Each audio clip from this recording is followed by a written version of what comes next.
ঈদের সময় দেখতে এসেছিলাম বরবাদ, সেই বরবাদের টিকিট ছিল না। আজকেও দেখতে এসেছি বরবাদ, কিন্তু বরবাদ নেই। তারপর ভাবলাম দাগি দেখবো, দাগিও নেই। অবশেষে দেখছি এখন জিন।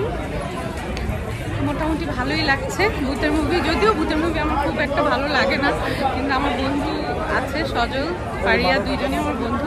দুজনের জন্য শুভকামনা। ভালো লাগছে। একটু ভয় দেখানোর চেষ্টা করছে, ভয় একটু লাগছে না, কিন্তু তারপরেও কি আর করার। বাংলা মুভির হয়তো জয় জয়কার হচ্ছে, একেবারে হাউসফুল। আজকে 10 দিন হতে চললো ঈদের, কিন্তু কোনো টিকিট নাই।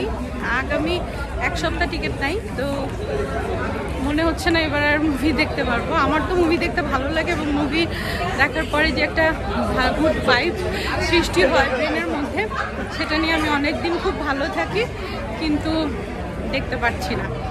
তো যাই হোক, বাংলা মুভির তবুও জয় হোক, বাংলা সিনেমা সবাই দেখুক, ভালো হলুক, সবাই হলে আসুক, এটাই শুভকামনা সবার জন্য।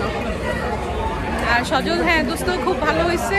তোমার গেট আপ, মেকআপ সব কিছু ভালো ছিল, সুন্দর ছিল। পারিয়ারও সব কিছু ভালো ছিল, ভালো লাগছে।